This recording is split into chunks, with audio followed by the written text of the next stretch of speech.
Good afternoon, this is Gabriel Jackson, and welcome to BJC Mitzvah Day, number 88, part 3 of Mitzvah Day Keeps Your Soul on its way. And here we go.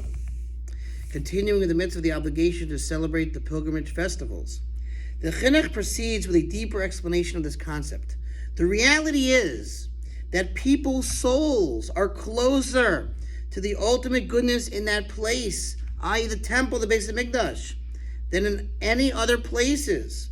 And the light of the king's countenance shines upon them there. Consequently, when we come to the temple on pilgrimage, it is appropriate for us to perform the sacrificial procedure at that time. For through the act of making an offering, we become suitable for receiving that goodness, and our souls are elevated even higher, as we shall write with the help of Hashem in Mitzvah number 95. The Chinuch discusses laws pertaining to both of the offerings that must be brought when appearing in the temple on the first day of each festival. One is called the Chagig offering, and one is called the Re'iyah offering. The laws related to this mitzvah include that which our sages of blessed memory have stated in Mishnah Peah, that these offerings have no set amount, rather even a single one suffices, whether a beast or a bird, namely a turtle dove or a young dove. Also included is the law that one is obligated to ascend to Yerushalayim on pilgrimage, with, in any event, an actual offering, i.e. an animal or a bird in his hand, or at least with money with which to purchase an offering upon arrival in Yerushalayim. But one cannot exempt himself by bringing objects that have monetary value and are not actual currency. It's got to be actual money or the animal. Also included is the law that if one did not bring his offering on the first day of the festival, there is the possibility of compensating for it throughout the 7 days of the festival, provided that he was present there in the temple on the first day.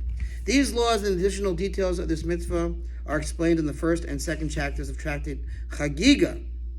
This mitzvah applies in the temple, in the times of the temple, to men but not to women.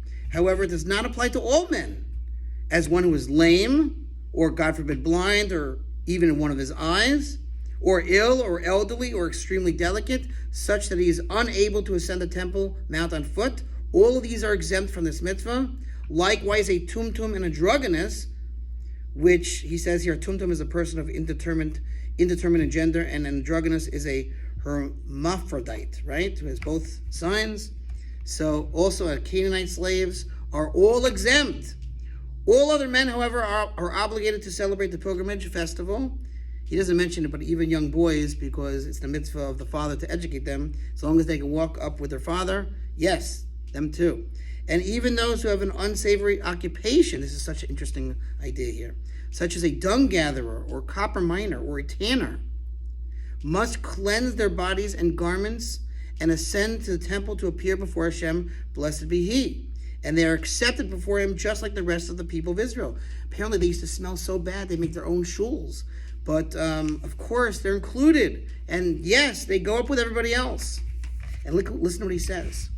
For it is pollution of the spirit that renders people repulsive before the omnipresent, not the person's occupation, as long as it is performed with integrity. One who transgresses this mitzvah and appears in the temple courtyard only on the first day of the festival, but does not bring an offering, has violated a mitzvah obligation and also has transgressed a prohibition, for it is stated in this context, you shall not be seen before me empty-handed. Mazel tov on finishing another mitzvah. To sponsor future mitzvah 36 100 of the gold. See you tomorrow.